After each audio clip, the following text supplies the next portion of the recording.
कुछ स्वादिष्ट है बनाना तो playrecipes.com पे जरूर है आना। रमेश एक बहुत ही नेक और ईमानदार लड़का था। कॉलेज की पढ़ाई पूरी करने के बाद उसे अच्छी सरकारी नौकरी मिली थी। अब उसके माता पिता शादी के लिए उसके पीछे पड़े थे, लेकिन रमेश को अभी शादी नहीं करनी थी। रोज की तरह जब वो ऑफिस से घर लौटा, बेटा तुम नौकरी में परमानेंट हो गए हो, अब शादी करने में क्या हर्ज है। तुम्हारे सारे दोस्तों की शादियां हो गई है, बच्चे कच्चे भी हो गए हैं और तुम अभी तक टाइम पास कर रहे हो। मुझे कुछ नहीं सुनना, मैं तंग आ गई तुम्हारे घर के काम करते करते। हाँ बेटा, तुम्हारी माँ सच कह रही है, अब शादी कर लो फटाफट, सब कुछ सही समय पर होना जरूरी है। ओहो पिताजी, आप भी शुरू हो गए। ठीक है, मैं शादी के लिए तैयार हूँ, लेकिन मेरी एक शर्त है। वो क्या? तुम्हें गोरी दुल्हन चाहिए ना, यही ना? नहीं नहीं, गोरी हो या काली मुझे कोई फर्क नहीं पड़ता, बस उसे अच्छा खाना बनाना आना चाहिए।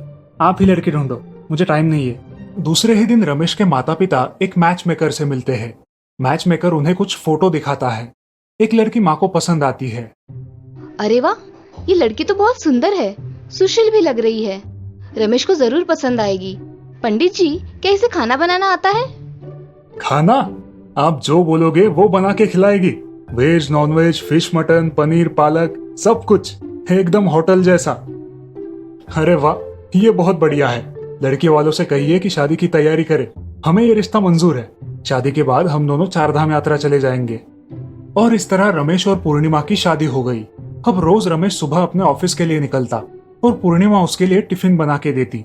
जब रमेश लंच टाइम में टिफिन खोलता, अरे ये क्या, आज भी पूर्णिमा ने नूडल्स ही दिए। बोर हो गया हूँ ये नूडल्स खा खा के। शायद माँ ने उसे कहा होगा कि मुझे नूडल्स पसंद है, इसीलिए रोज बना के दे रही है। आज उससे बात करनी पड़ेगी। पूर्णिमा, आज मुझे मटन कबाब खाने की बहुत इच्छा हो रही है, क्या तुम आज टिफिन के लिए बनाओगी वो? हाँ हाँ, क्यों नहीं, आपकी सेवा करना मेरा प्रथम कर्तव्य है। रोज की तरह लंच टाइम में जब रमेश ने टिफिन खोला तो वो चकरा गया। टिफिन में मटन नूडल्स थे। क्या हुआ भाई, खुशबू तो बढ़िया आ रही है। आज क्या स्पेशल दिया है भाभी ने? अरे मटन नूडल्स है, रोज रोज नूडल्स कैसे खा सकता है कोई। चलो ठीक है, नई नई शादी है हमारी, मैं उसे प्यार से समझाऊंगा, नहीं तो बुरा मान जाएगी। पूर्णिमा, कल जो मटन नूडल्स बनाए थे तुमने बहुत स्वादिष्ट थे, आज कुछ मीठा बनाओगी? मीठा खाने का बड़ा मन कर रहा है। हाँ जी, क्यों नहीं। पूर्णिमा ने रमेश को टिफिन बना के दिया। रमेश खुश होकर ऑफिस निकला। जब लंच टाइम में उसने टिफिन खोला तो उसमें फिर से नूडल्स पाके उसका सिर घूम गया। उफ, आज भी नूडल्स। जब रमेश ने नूडल्स चखे तो वो मीठे थे। तभी रमेश का सहकारी दिवाकर वहां आया। क्यों भाई दूल्हे राजा, शादी तो छुपके छुपके गांव में कर ली, अब 1 महीना होने को आया है, हमें घर पर दावत के लिए नहीं बुलाओगे? अरे हाँ हाँ, क्यों नहीं, अब हम सेटल हो गए हैं, कल संडे है तो सब आ जाओ घर पे खाना खाने। अगले दिन जब रमेश के दोस्त उसके घर पर आए, पूर्णिमा ने उनका अच्छे से स्वागत किया। जब सारे दोस्त खाना खाने बैठे तब पूर्णिमा ने सबको हक्का नूडल्स परोसे। ये क्या भाभी, सिर्फ नूडल्स ही बनाए हैं? वाह भाई वाह, दावत हो तो ऐसी, खाओ खाओ, चाव से खाओ। लगता है नूडल्स अब राशन की दुकान पर मिलना शुरू हुए हैं, या फिर हम चाइना में शिफ्ट हुए हैं। रमेश की पार्टी का मजाक उड़ाकर सारे दोस्त वहां से निकल गए। दोस्तों के जाने के बाद, पूर्णिमा, ये कैसा खाना बनाया था तुमने, सिर्फ नूडल्स वाला? कोई प्रॉब्लम है क्या तुम्हें?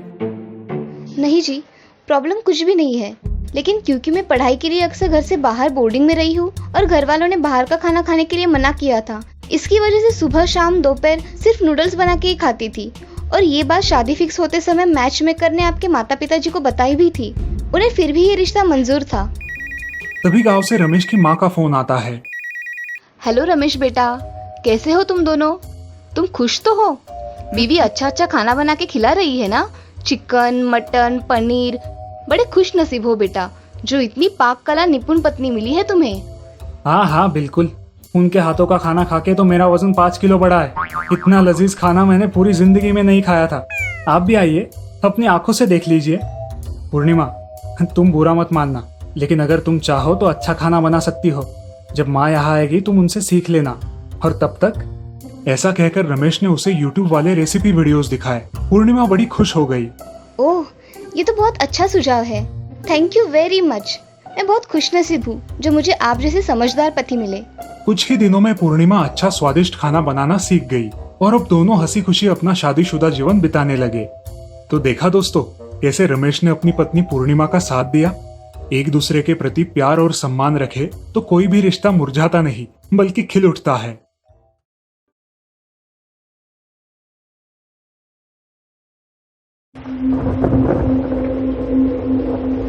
आज भी जब मैं उस दिन को याद करता हूं तो मेरी रूह कांप उठती है। समझ नहीं आता कि जो भी मैंने देखा क्या वो सच था या फिर कोई भ्रम। क्या आप भूत प्रेत पर विश्वास रखते हैं?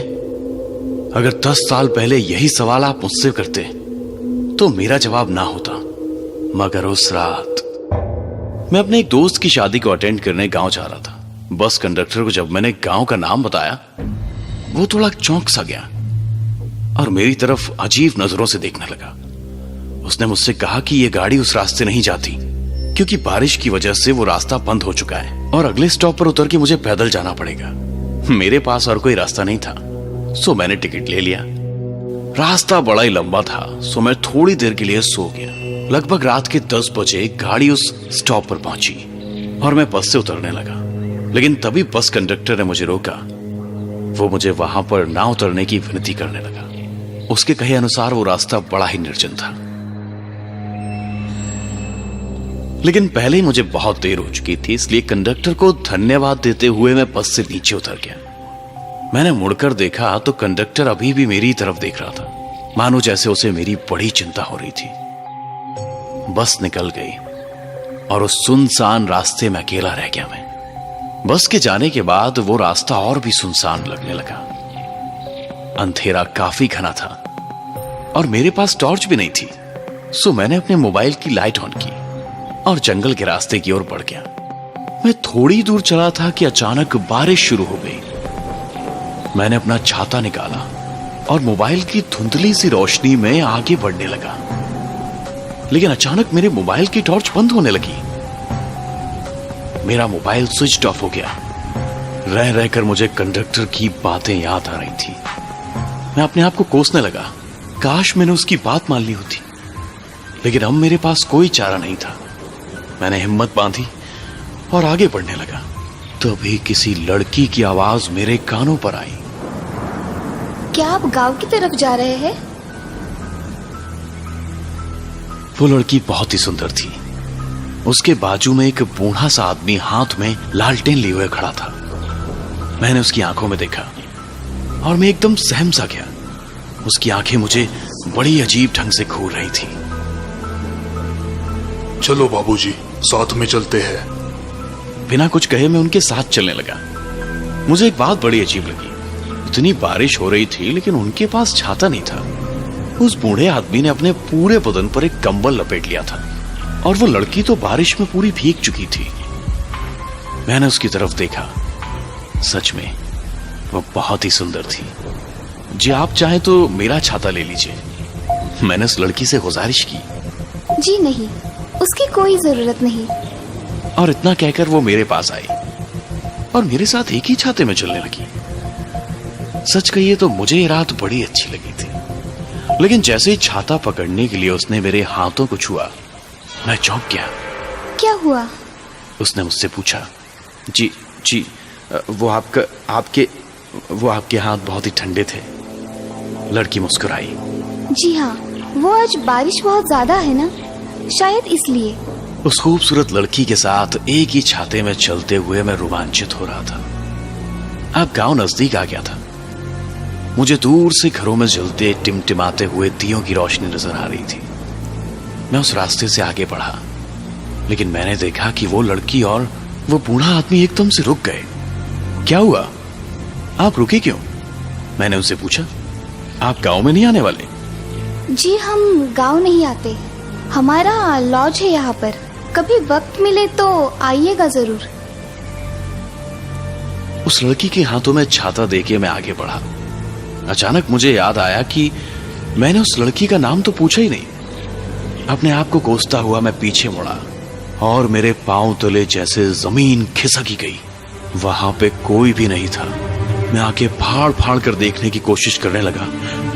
अचानक फिर से बिजली कड़की और फिर जो मैंने देखा, मैं आज तक उसे भुला नहीं पाया हूं। उनकी आंखें, उफ, उसमें तो जैसे जान ही नहीं थी, लेकिन फिर भी वो मुझे ही घूर रही थी। चेहरा सफेद, मानो जैसे उनका खून ही सूख चुका हो। वो मेरी तरफ देखकर मुस्कुराई। उसके सारे दांत सड़ गए थे।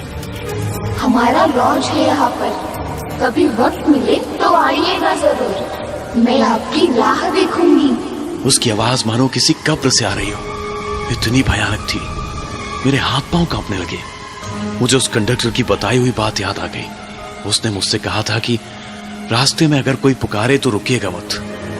इतनी बारिश में भी मुझे पसीना आने लगा और फिर अपनी जान हथेली पर रखकर मैं वहां से भाग निकला। पता नहीं मैं कितनी देर भाग रहा था। गांव में पहुंचते ही मैं बेहोश होकर गिर गया। उसके बाद क्या हुआ मुझे नहीं पता, लेकिन 2 दिन बाद मुझे होश आया। तब मेरे दोस्त ने मुझे बताया कि पिछले 2 दिन से मुझे तेज बुखार था और मैं अपनी बेहोशी में अजीब अजीब बातें बड़बड़ा रहा था। मैंने अपने दोस्त को उस रात क्या हुआ वो सब बात बताई, जिसे सुनकर मेरा दोस्त भी घबरा गया। उसने मुझसे उस गांव में घटी हुई एक हकीकत बताई, जिसे सुनकर मेरे रोंगटे खड़े हो गए। वो कहानी कुछ इस प्रकार थी।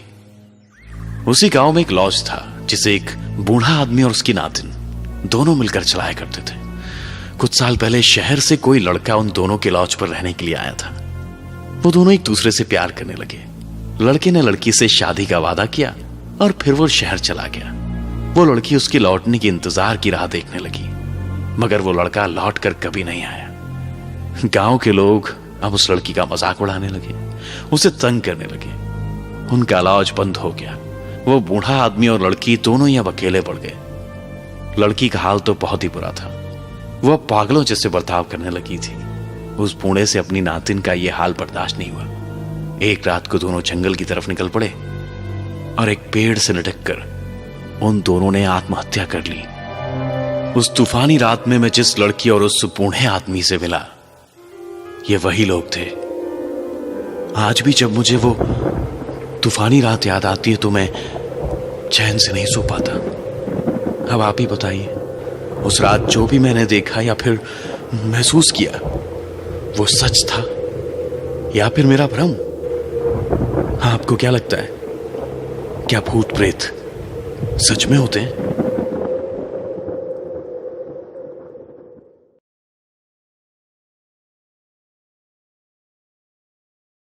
बड़े शौक से दादाजी वो तस्वीर खरीद के लाए थे। दादाजी की उम्र अब लगभग 70 साल की हो गई थी।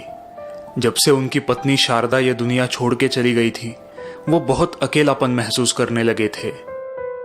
दादाजी वो तस्वीर किसी आर्ट गैलरी से खरीद के लाए थे। उनका कहना था कि वो तस्वीर उन्हें शारदा की याद दिला रही थी। उन्होंने उस तस्वीर को अपने बेडरूम में लगाया। अपने पलंग पे सोते सोते घंटों वो उस तस्वीर को ही देखा करते थे। दादाजी का बेटा दिनेश और उनकी बहू राधिका दोनों ही उनकी इस आदत से कुछ परेशान से हो गए थे। कभी कभी तो उनके रूम में से अकेले ही कुछ बड़बड़ाने की आवाजें आती रहती थी। राधिका ने दिनेश से कहा कि दादाजी अब उस तस्वीर से बातें भी करने लगे थे। दिनेश इस बात से बड़ा ही चिंतित हो गया था। उसने वो तस्वीर दादाजी के बेडरूम से निकालनी चाहिए, लेकिन उसकी इस हरकत से दादाजी नाराज हो गए और उन्होंने खाना पीना ही छोड़ दिया। मजबूरन दिनेश को वो तस्वीर फिर से दादाजी के कमरे में लगवानी पड़ी, लेकिन अब दादाजी ने बहू और बेटा दोनों से ही बात करना भी छोड़ दिया था। इतना ही नहीं, वो खाना भी अपने कमरे में ही खाने लगे थे। दिन ब दिन उनकी तबीयत खराब ही होती जा रही थी। किसी को भी समझ नहीं आ रहा था कि आखिर उन्हें हुआ क्या है। एक दिन राधिका उनके कमरे में उन्हें खाना देने आई तो उसने देखा कि दादाजी बस एकटक उस तस्वीर को ही घूर रहे थे और उनके होंठ कुछ पुटपुटा रहे थे। शारदा, क्या तुम मुझसे नाराज हो? कल मुझसे मिलने क्यों नहीं आई? दादाजी की ये बात सुन के राधिका बहुत घबरा सी गई। उसने उस तस्वीर की तरफ देखा। 2 पल के लिए उसे भी लगा कि जैसे उस तस्वीर की आंखें उससे ही घूर रही है। उस कमरे में रोशनी बहुत ही कम थी और एक अजीब सी बदबू पूरे कमरे में फैल चुकी थी। न जाने दादाजी उस कमरे में कैसे रहते थे। राधिका ने खाना रखा और वो उस कमरे में से बाहर निकल आई। शारदा, क्यों तड़पा रही हो? मुझे भी अपने साथ ले चलो। दादाजी अकेले ही पुटपुटा रहे थे। चांद की हल्की सी रोशनी उस खिड़की में से आके उस तस्वीर पर गिर रही थी। धीरे धीरे उस तस्वीर का नूर पलटने लगा, मानो वो तस्वीर जिंदा हो रही हो। शारदा, तुम आ गई शारदा। दादाजी पुटपुटा रहे थे। एक सुंदर सी लड़की दादाजी के सिरहाने आके बैठ गई। हाँ, मैं आ गई, वो लड़की बोली। अब मुझे कभी छोड़ के मत जाना। दादाजी इतना बोल ही रहे थे कि चांद की रोशनी उस लड़की के चेहरे पे आ पड़ी। दादाजी ने उसकी तरफ देखा।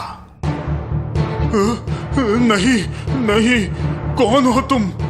तुम शारदा नहीं हो, तुम शारदा नहीं हो। वो चिल्लाए। उस लड़की का चेहरा बड़ी ही भयानक तरीके से सड़ चुका था। वो दादाजी की तरफ देखकर मुस्कुराई। डरिए मत, अगले पूर्णिमा के दिन हम एक हो जाएंगे, फिर आपको मुझसे कभी भी अलग नहीं रहना पड़ेगा। दादाजी जोर से चिल्लाना चाहते थे, लेकिन मानो जैसे उनकी आवाज ही चली गई थी।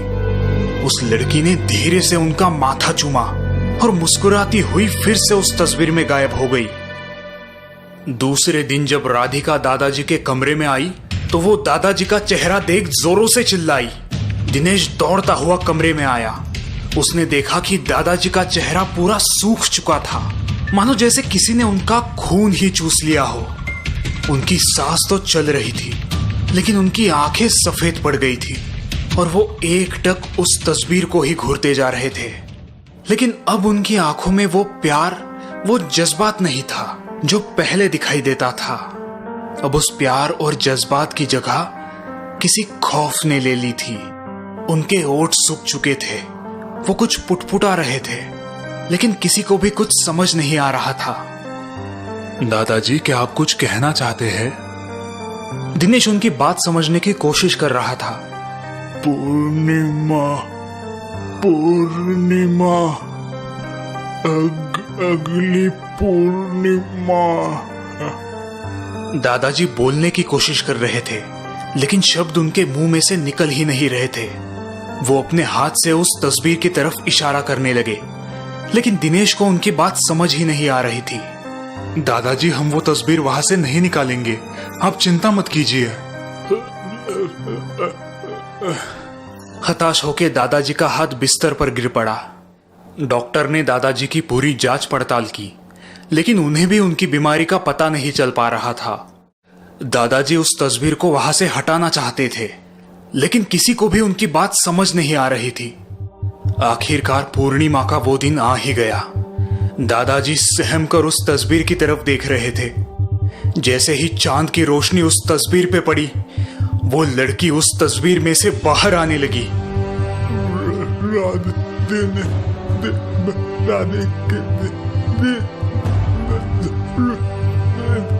दादाजी दिनेश और राधिका को पुकारने की कोशिश कर रहे थे, लेकिन उनके मुंह में से आवाज ही नहीं निकल पा रही थी। वो लड़की धीमे से उनके पास आई। मैं आपको लेने आई हूँ, अब हमें कभी भी अलग नहीं रहना पड़ेगा। नहीं, तुम शारदा नहीं, तुम शारदा नहीं हो।